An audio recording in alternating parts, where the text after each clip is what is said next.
Okay, let's dive straight into this explainer on a truly fascinating and frankly, kind of mind-boggling topic.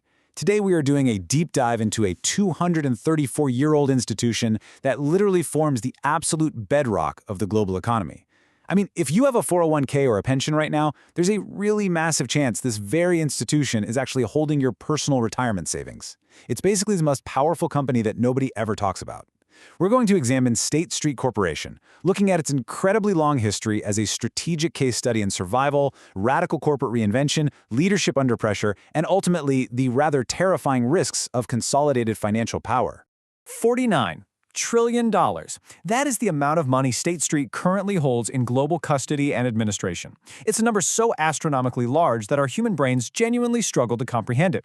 Just think about that for a second. This one single company is actively safeguarding the retirement savings, the pensions, and the sovereign wealth of hundreds of millions of people all around the globe. To put that sheer scale into some kind of relatable perspective, you really have to look at the gross domestic product of the United States and China. When you place State Street's assets under custody right next to the two largest economies on Earth, you can clearly see that their holdings actually exceed their combined economic output. It's staggering. This one single institution holds more wealth than the economic engines of the two largest nations combined. So how exactly did they get here? Well, we're going to break this down into 6 parts. The invisible $49 trillion, the unbreakable Boston Bank, radical pivot to technology, global expansion in ETFs, systemic fraud and broken trust, and finally, dominance and systemic risk. All right, let's kick things off with part 1, the invisible $49 trillion. You might be wondering, how on earth does a company achieve this mind-bending $49 trillion scale while remaining entirely invisible to the average person walking down the street? Well, the answer lies in what State Street actually does day to day. They are what's called a custody bank. See, they aren't your traditional bank that takes your retail deposit and hands out a mortgage. They're an independent institution that acts sort of like a vault with a brain. When a massive pension fund buys billions in securities, they don't hold the assets themselves. They hand it over to a custodian like State Street. State Street physically and digitally holds those securities, processes all the wildly complex transactions, and keeps the books.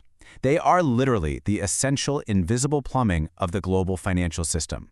Which brings us to part 2, the unbreakable Boston Bank. To really grasp how they became the plumbing of the modern world, we actually have to travel way back to the founding of the United States.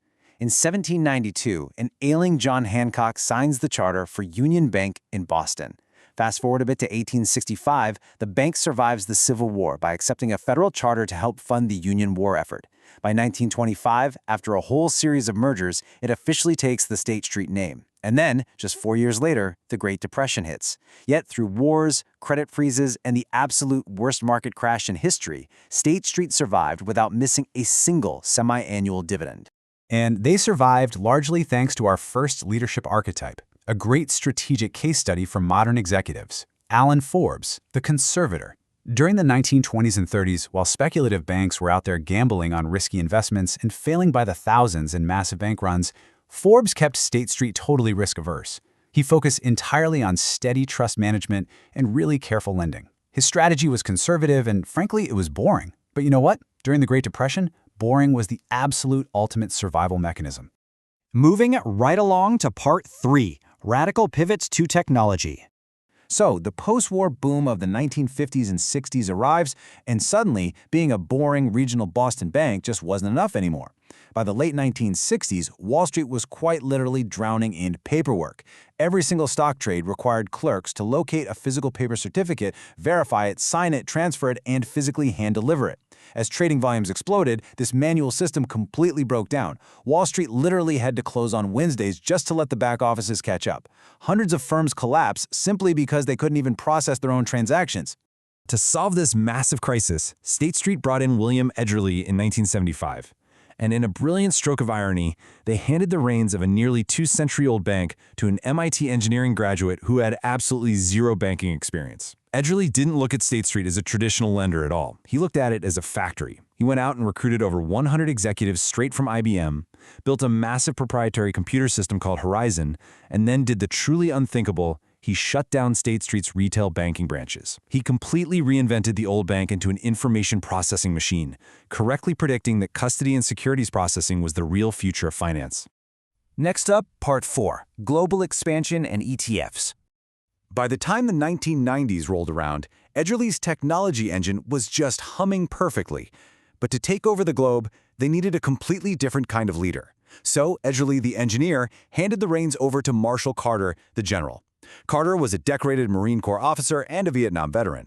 Where Edgerly built the internal architecture, Carter fought for territory.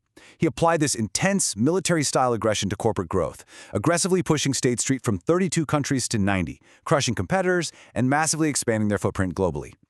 And this brilliantly illustrates the power of that transition. The ultimate test of Carter's bold era, and Edgerly's foundational tech, came in 1993 with a brand new invention, the Exchange Traded Fund, or ETF. A physicist named Nathan Most invented the concept, but it was a 27-year-old State Street manager named Jim Ross who actually had to make the thing work. On launch night for the S&P 500 ETF, the famous ticker symbol SPY, Ross and his team were receiving orders via primitive punch cards. They had to manually audit 500 individual securities, cramming what was normally a 45-day process into just 16 overnight hours. But they succeeded. And today, that single SPY ETF holds nearly $700 billion. Now we shift into a darker era with Part 5, Systemic Fraud and Broken Trust. As we often see in history, immense power and scale can breed a whole lot of hubris. In the 2000s, right beneath the shiny surface of this technological giant, a deep culture of deceit began to take root. This mess eventually fell into the lap of CEO Jay Holy, the ultimate company man and a lifelong State Street executive who had to lead through an absolute disaster. The institutional integrity of the bank was rotting from the inside out. Just listen to this actual exchange, which was later read aloud in a federal courtroom. "How much do you want to take?" asked Executive Ross McClellan. "Whatever, let's see how we go," replied his colleague Edward Pennings. This wasn't some complex financial engineering error. This was casual, institutionalized theft occurring at the absolute highest levels, stealing from the very people who trusted State Street with their life savings. The bank was essentially operating two massive systematic frauds. In their foreign exchange business, they applied predetermined, totally hidden markups on currency trades for 11 years.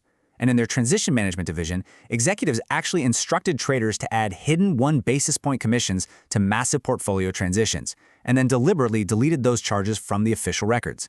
And the absolute worst part, they weren't just skimming from nameless, faceless corporate accounts, they were pocketing millions in savings from firefighters, teachers, and postal workers, including groups like the Royal Mail Pension Plan. It was a really profound betrayal of trust. When these cover-ups finally unraveled, the fallout was, as you'd expect, monumental. State Street was forced to pay over $1 billion in fines and penalties across all these scandals.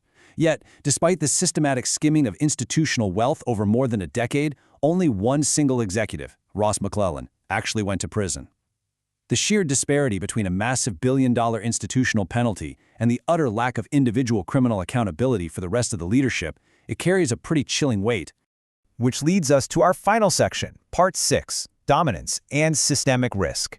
You'd think $1 billion in fines might slow them down, right? Not even a little.